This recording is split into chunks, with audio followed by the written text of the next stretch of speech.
San Francisco is one of the richest cities in the world.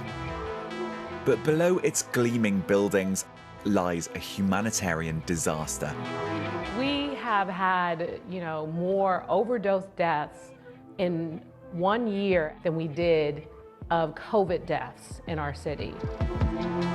Every day, on average, 2 people die from a drugs overdose here.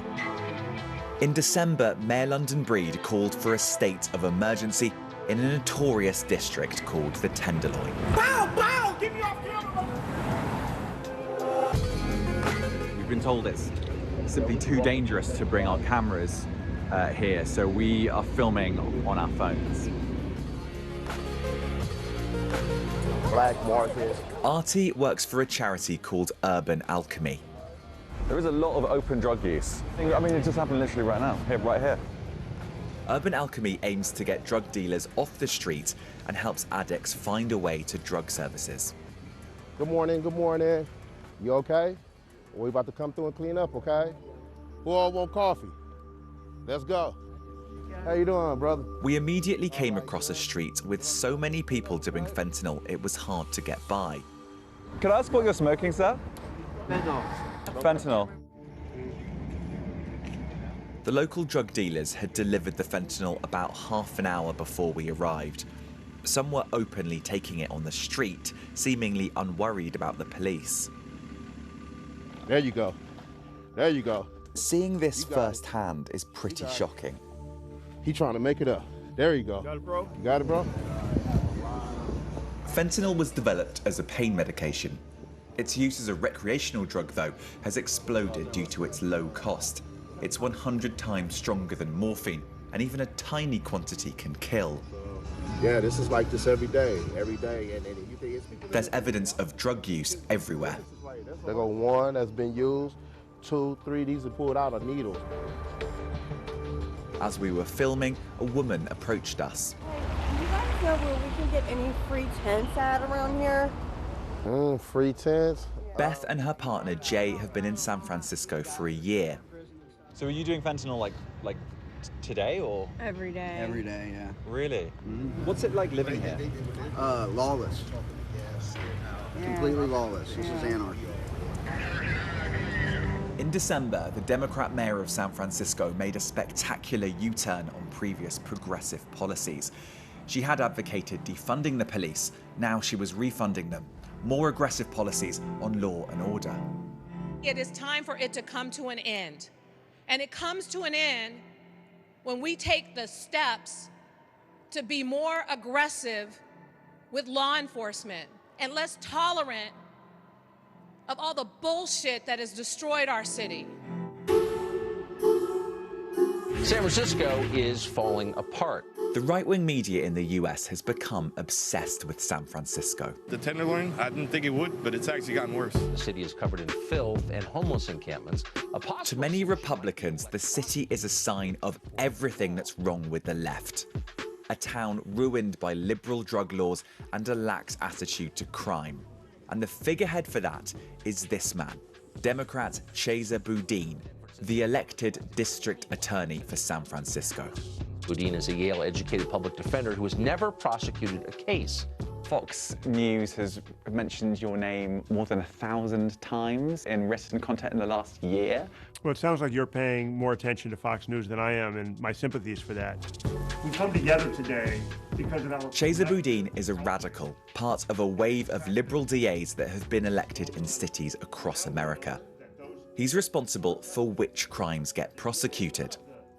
His detractors say he simply doesn't prosecute enough and that he's soft on crime. This is an issue we can't prosecute our way out of. The history of the war on drugs tells us that. We need real investments in housing, in treatment on demand, on mental health services, on harm reduction, and doubling down on a failed war on drugs is never going to solve those problems. But London Breed argues that the city's compassion has been mistaken for weakness. We have services. If you look at what we spend in San Francisco per resident compared to any other major city in this country, I bet there is no comparison. So we're making the investments. The investments alone are not going to combat the challenges that continue to exist in the city and especially in the Tenderloin. These two politicians are the most important in the city, both Democrats, remember, and yet they simply don't agree on how to solve San Francisco's issues. I was very surprised, frankly, to see London Breed publicly call for moving more than $100 million out of the police budget into other areas of the budget. And while the politicians argue about how to tackle these problems, some worry that time is running out for their loved ones. Jackie's son, Corey, is living on the streets of San Francisco. I know that he's overdosed before and been revived with Narcan, so just one little mistake. Jackie hasn't seen or heard from Corey in 2 months. She's come to the Tenderloin to try to find him. Those are dealers over there. I don't see him over there. Let's go this way. I'm looking for my son today. Have you happened to have seen him? Look to me. He been out here for a while? Yeah, he has been. We're not having much luck, but then a glimmer of hope. I'm looking for my son who's out here. His name's Corey. That's Corey, yeah, I know Corey.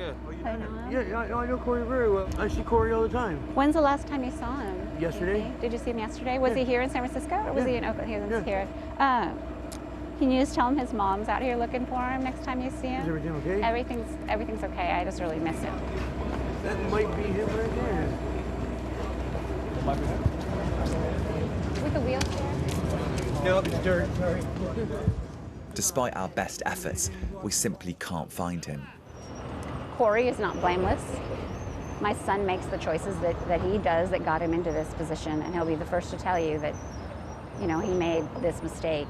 So while he has a part to do with it, I think the dealers, I think Chesa Boudin, I think Mayor London Breed, I think they all have a hand in it not going well. San Francisco isn't short of good people trying to help. Back in the Tenderloin, Artie managed to find Jay and Beth a new tent. That's why we do what we do. They'll at least be able to sleep better tonight. But until someone comes up with a solution to the problems in the Tenderloin, it's likely to remain tough for them and thousands like them.